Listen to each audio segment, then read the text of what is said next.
אתם בטח מכירים את הרגע הזה ביום, נכון? הרגע שבו אתם מנסים אולי להתרכז בעבודה, או פשוט להניח את הראש על הכרית וללכת לישון, והמוח שלכם פשוט מסרב לחוות את המנוע. לגמרי. זה החלק הכי מתסכל. כן, כאילו, זה מרגיש שיש לכם 100 חלוניות פתוחות בדפדפן של התודעה, וכולן מנגנות מוזיקה רועשת ושונה בו זמנית, מחשבות אורדניות, ביקורת עצמית, תזכורות מלחיצות למחר, ואפילו איזו פדיחה שעשיתם לפני עשור שפתאום צפה. חד משמעית. ותכלס, התחושה הזו היא אולי החוויה האנושית הכי אוניברסלית שיש, כאילו המחשבות שלנו, שהן הכלי האבולוציוני הכי מתוחכם שאמור לשרת אותנו, פשוט הופכות לבוס אכזר שמנהל אותנו. אנחנו מוצאים את עצמנו בעצם עבדים של התוכן המנטלי של עצמנו. וזה בדיוק מה שאנחנו הולכים לפרק בצלילה לעומק שלנו היום. בואו נפרק את זה רגע, כי המטרה שלנו במפגש הזה היא להבין איך מפסיקים להיות עבדים של המחשבות האלה. ואנחנו עושים את זה דרך זווית קצת מנוגדת לאינטואיציה. נכון, דרך עבודה קבוצתית. בדיוק. איך קבוצה של אנשים יכולה לעזור לנו להתמודד עם משהו שהוא כל כך פרטי, כאילו המחשבות שלנו. המקורות שלנו להיום מבוססים על גישת אקט, שזה תרפיית קבלה ומחויבות, ואיך הכלים שלה מיושמים בקבוצה. אז איך בכלל מתחילים לחבר בין החדר המלא באנשים לבין מה שקורה לי לבד בתוך הראש? אז כדי להבין את זה, צריך רגע להסתכל על המצפן הפנימי של המוח שלנו.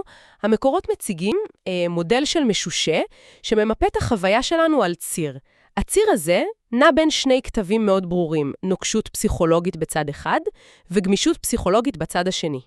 אוקיי, ואיך זה נראה ביום-יום? תחשוב על זה ככה, כשאנחנו בנוקשות, אנחנו תקועים.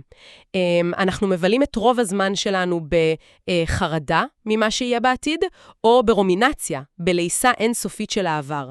אנחנו בורחים מרגשות לא נעימים, ובעיקר אנחנו הולכים לאיבוד בלי כיוון ערכי ברור. זאת אומרת שגמישות זה ההפך. בדיוק. גמישות פסיכולוגית היא היכולת להיות מחוברים לכאן ולעכשיו, להסכים להרגיש כאב, מבלי לברוח ממנו, ופשוט לפעול מתוך הערכים שבאמת חשובים לנו. וואו, הניגוד שהכי תופס אותי פה זה העניין של קבלה מול הימנעות. כי התרבות שלנו, כאילו, היא דוחפת אותנו כל הזמן לתקן את הרגשות שלנו. אם אתם עצובים, אז תקנו משהו, תאכלו משהו, תגללו בטלפון. העיקר לא להרגיש. העיקר להעלים את הרגש, נכון? כן, ופה קבלה באה ואומרת, חכו רגע, הכאב הזה הוא לא באג במערכת. הוא פיצ'ר. נכון מאוד. ברמה האישית, קבלה פשוט אומרת שאנחנו מוכנים לארח את הרגש הלא נעים. אנחנו מסתכלים עליו כחלק ממי שאנחנו, ולא כאיזו בעיה שצריך לפתור הרגע. וכאן באמת נכנס הקסם של הקבוצה. איך בעצם? כי לעשות את זה לבד, בחדר, רק אתה עם הכאב שלך, זה קשה עד בלתי אפשרי לפעמים. אבל קבוצה מייצרת סוג של מיקרו-קוסמוס של החיים. זה מרחב שבו אנשים יושבים יחד, ומחזיקים קונפליקטים, ותסכולים, ופחדים, בלי שאף אחד פשוט קם ובורח מהחדר. אוקיי, אז עצם השהייה המשותפת בתוך חוסר הנוחות, זה מה שבונה את הגמישות הזאת. לגמרי. זה אימון. אני רוצה לנסות להמחיש את זה למאזינים עם איזו אנלוגיה. במיוחד את המעבר הזה שדיברנו עליו מנוקשות לגמישות, או ממה שהמודל קורא לו עצמי כתוכן לעומת עצמי כהקשר. תדמיינו שחקן תיאטרון, ויש לו בחדר ההלבשה ארגז תחפושות ענק. אהבתי, אוקיי. כשאנחנו בנוקשות פסיכולוגית, זה כאילו לבשנו בטעות את התחפושת של, לא יודע, הלוזר או החרדתי, ושכחנו לגמרי שאנחנו השחקן. אנחנו בטוחים שאנחנו רק התחפושת הזאת שאנחנו לובשים כרגע, ושאין שום דבר מעבר. זה תיאור מושלם. וכשאנחנו מפתחים את הגמישות הפסיכולוגית, אנחנו בעצם נזכרים שאנחנו השחקן, אנחנו הבמה עצמה, המרחב שבו הדמויות יכולות להופיע ולרדת מתי שצריך. הקבוצה היא חדר החזרות האולטימטיבי לדבר הזה. כי בחוץ אנחנו כל הזמן משחקים דמות אחת. בדיוק. בחוץ, בעולם, אנחנו מרגישים שאנחנו חייבים לתחזק לזה פסון דמות אחת נוקשה. בקבוצה, פתאום יש לנו מרחב בטוח לפשפש בארגז התחפושות הזה, ולראות שיש לנו המון תפקידים. אבל כדי שנוכל להיות השחקן ולבחור את התחפושת, אנחנו צריכים קודם כל להבין משהו יותר עמוק. למה אנחנו כל כך נקשרים לתחפושת מלכתחילה? למה אנחנו מאמינים לכל מחשבה כאילו היא תורה מסיני? אז פה אנחנו מגיעים למושג שנקרא הדבקה קוגניטיבית. ומה שמרתק כאן זה שזה בכלל מנגנון הישרדותי. אנחנו מתוכנתים אבולוציונית לחפש סכנות ולסמוך על השכל שלנו, כי פעם, כשהמוח אמר יש נמר בשיחים, מי שלא האמין למחשבה הזו פשוט לא שרד. נאכל. בדיוק. אז התרגלנו להתייחס לכל טקסט שעולה לנו בראש בתור אמת מוחלטת. אבל הסכנה מתחילה כשהמחשבות הן כבר לא על נמרים. כשהן על החיים עצמם. כן. כשאנחנו נדבקים למחשבה כמו, אני חייב לקנות את זה עכשיו, או חייב לעשן, אנחנו סוללים את הדרך להתמכרות, וכשההדבקה היא למחשבה כמו, אין שום ערך לחיים האלה, זה יכול להוביל ישירות לדיכאון עמוק. וזה מזכיר לי את אחד המשפטים מהמקורות שהכי נדלקתי עליהם, לחשוב את המחשבות במקום שהמחשבות יחשבו אותנו, שזה בעצם הרעיון של הפרדה קוגניטיבית. נכון, זה היכולת לשנות את מערכת היחסים שלנו עם מה שקורה לנו בתוך התודעה. במקום להסתכל מבעד למחשבה, כאילו היא משקפיים שצובעים את כל העולם, אנחנו לומדים להסתכל על המחשבה. כמו על אובייקט. כן, לראות אותה כאירוע מנטלי חולף. זה רק רצף של הברות ונוירונים, זה לא אמת לאמיתה, וזו בטח לא תוכנית פעולה שאנחנו חייבים לבצע. אוקיי, אבל רגע, אני חייב לאתגר את זה שנייה, כי בתיאוריה זה נשמע נורא יפה, אבל בחיים האמיתיים, אם אנחנו יושבים עכשיו בעבודה, ואכלנו איזו צעקה מהבוס, והמוח פשוט צועק, אני כישלון מוחלט וכולם יודעים את זה. באותו רגע, זו המציאות שלנו. זה מרגיש הכי פיזי ואמיתי בעולם. לגמרי, זה משתלט. אז איך מישהו אמור פשוט כאילו להתנתק מזה ולהגיד, הנה, אירוע מנטלי חולף. הרי לעשות את זה לבד בתוך הראש כשאנחנו בסערה, זה נשמע לי בלתי אפשרי. ופה בדיוק טמון היתרון של העבודה הקבוצתית שדיברנו עליה קודם, כי כשאתה יושב לבד עם המחשבה של אני כישלון, זה כאילו קיר אטום לגמרי. אין לך דרך החוצה. אבל כשאתה מביא את המחשבה הזו לתוך חדר שמלא באנשים אחרים, יש פתאום התנגשות של אמת אחת מול הרבה אמיתות אחרות. תסבירי. מישהו בקבוצה אומר בקול רם, אני כישלון מוחלט. ופתאום מישהו אחר אומר לו, תראה, מעניין שזה מה שאתה אומר, כי אני יושב פה מסתכל עליך, ורואה בן אדם שהרגע גילה אומץ אדיר לשתף את זה. ומישהו שלישי מוסיף עוד זווית. ואז, האמת הנוקשה הזו נסדקת. בדיוק. הקבוצה הופכת למראה ענקית שמפצלת את המחשבה הבודדת, ומייצרת את המרחק שאנחנו לא מצליחים לייצר לבד. וזה לוקח אותנו תכלס לפרקטיקה. כי למקורות שלנו יש ממש כלים מעשיים איך לעשות את זה, 3 התנסויות קבוצתיות שמטפלות בבעיות שונות. אז לכל מי שיושב עכשיו ומקשיב עם מחשבה טורדנית כזו, בואו נצלול את זה. ההתנסות הראשונה היא מיועדת למצב של סערה, כשאנחנו מוצפים. נכון, התרגיל הזה נקרא קבוצה כער. הרעיון הוא שאי אפשר לדבר רציונלית עם מישהו שמעיף אותו עכשיו אוריקן של מחשבות. הוא קודם כל צריך עוגן. אוקיי. אז מתחילים במדיטציית ער משותפת כדי להתקרקע, ואז הקבוצה נעמדת במעגל פיזי שקט. המנחה מזמין משתתף שמרגיש את הקושי, את הסערה, להיכנס פנימה למרכז המעגל. ומה הוא עושה שם? הוא פשוט מבטא את הקושי. ופה הקטע המעניין, המעגל לא מייעץ לו, לא מתווכח איתו, לא מתקן אותו, הם פשוט מגיבים אליו כמו ער. בצורה חומלת, יציבה, פשוט נמצאים שם. כמו שחברה ממש טובה הייתה יושבת איתך בשקט כשאתה בוכה. פה זה נהיה ממש מעניין, כי לפעמים המנחה בעצמו צריך להיכנס פנימה ולהדגים, שזו הבעת האמון הכי גדולה בקבוצה. אבל כשאני מדמיין את זה, המשתתף באמצע הוא כמו עין הסערה. המחשבות מעיפות אותו לכל כיוון, אבל הקבוצה שמסביב היא פשוט חומה שקטה. היא מספקת מרחב בטוח שלא נשאב פנימה. מדהים. והרציונל האקדמי מאחורי זה הוא מרתק לא פחות. אנחנו לוקחים פה חוויה מופשטת לגמרי במוח, והופכים אותה לקונקרטית בחדר.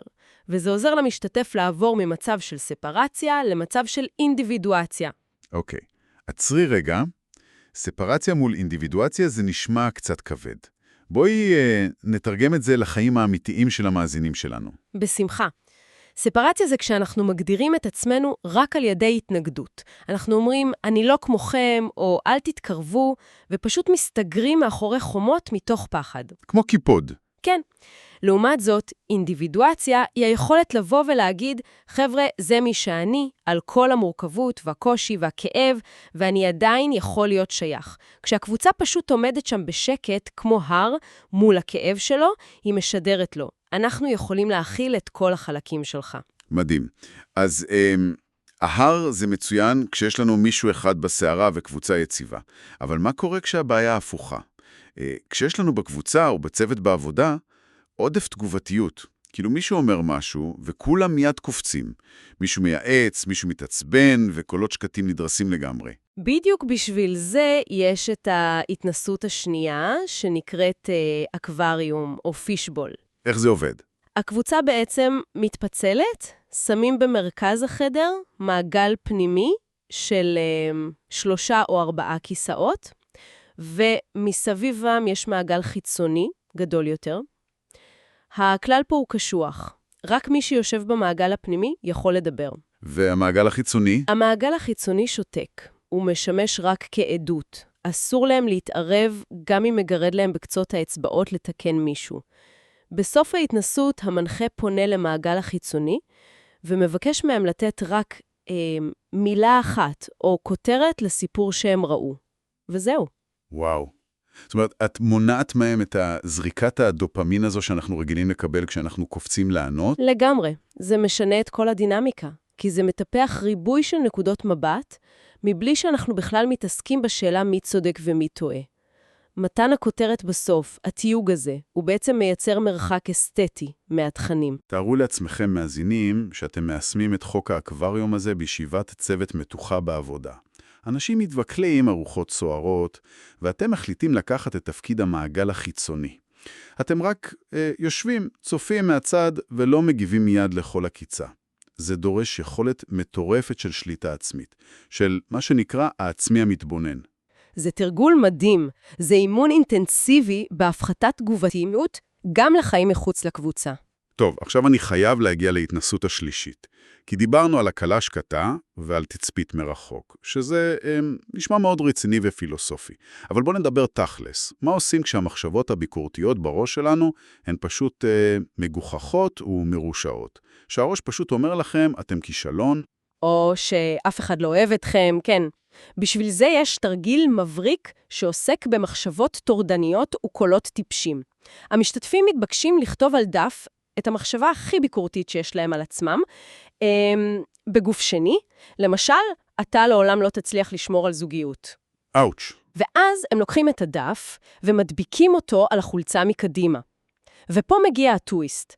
הם מסתובבים בחדר, וכשהם פוגשים מישהו, הם חייבים לקרוא לו את המשפט שכתוב על החולצה שלהם, אבל בקול של חיקוי מצחיק או טיפשי, כמו דונלד דאק או מבטא מוזר.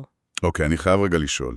כי זה נשמע מצחיק, אבל אם בא אליי מישהו שמתמודד עם דיכאון אמיתי או קושי נוראי ולהגיד לו, לקרוא את הכאב שלו בקול של דונלד דאק, זה לא קצת פטרוני או מזלזל בקושי שלו? זו שאלה מעולה, וההבדל פה הוא סופר חשוב. המנגנון פה נשען על משהו שמופיע במקורות כשמחת התרגול. המטרה היא בשום אופן לא למחוק את הכאב או להגיד לו שהבעיה שלו היא בדיחה. המטרה היא להוציא את המשפט מההקשר הכבד שלו. לקחת מילים שפגעו בנו כל כך הרבה זמן ולהוציא מהן את העוקץ. הבנתי. זה הופך את המחשבה מאיזה פסק דין מוות לסתם עוד משפט. זה גאוני. זה מזכיר לי את הרעיון של לקחת מפלצת איומה שמתחבאת מתחת למיטה, ובמקום להילחם בה, כי אי אפשר, פשוט להעלים אותה, שמים לה אף אדום של ליצן. זה לא מעלים את המפלצת, אבל פתאום אפשר לקחת אותה ברצינות. ואם נחבר את זה לתמונה הגדולה שדיברנו עליה בהתחלה, זה בדיוק הבסיס של אקט. אנחנו לא מנסים למחוק מחשבות רעות, אנחנו פשוט מאפשרים לעצמנו דרך הקבוצה לייצר תנועה וכלילות גם במקומות הכי כואבים שלנו. חזרה לחיים, בתנאי מעבדה. וואו, איזה מסע זה היה. בואו נסכם את מה שהיה לנו בהתעמקות היום. התחלנו מההבנה המטלטלת שהמחשבות שלנו הן לא אנחנו, וראינו איך אפשר להיות הר יציב בתוך קבוצה עבור מישהו בסערה. ראינו איך האקווריום נותן לנו להתבונן בשקט ולא לקפוץ לתוך האש. וסיימנו עם היכולת לצחוק לכל הביקורתי בפרצוף עם קול של ברווז. והכל בשביל לטפח גמישות פסיכולוגית ולחזור לעשייה שחשובה לנו. ויש לי איזו מחשבה פרובוקטיבית לסיום, משהו שהייתי רוצה שתיקחו איתכם, כי ראינו כמה קל, יחסית, לפרק את המחשבות הקשות האלה כשאנחנו בתוך קבוצה תומכת, שמשקפת לנו שזה רק חולף, או מלבישה עליהם קול טיפשי. אבל זה גורם לנו לטעות אם רוב האמיתות המוחלטות והכואבות שלנו מתפוררות כל כך מהר כשאנחנו מוציאים אותן החוצה ונותנים לאחרים לשחק איתן. אז כמה מהזהויות הכי נוקשות שאנחנו מחזיקים עמוק בפנים, במיוחד כשאנחנו לגמרי לבד ואין אף אחד סביבנו, כמה מהן הן בעצם רק אוסף אקראי של מחשבות חולפות, שפשוט שכחנו להרחיק מעצמנו. וואו, זו חתיכת שאלה להישאר איתה. באמת. למאזינים שלנו אנחנו מזמינים אתכם להמשיך לחקור את הגמישות הפסיכולוגית שלכם, ולפשפש קצת בארגז התחפושות הזה. המון תודה שהייתם איתנו. תודה רבה. ונשתמע בהתעמקות הבאה. טיול נעים בתוך הראש שלכם.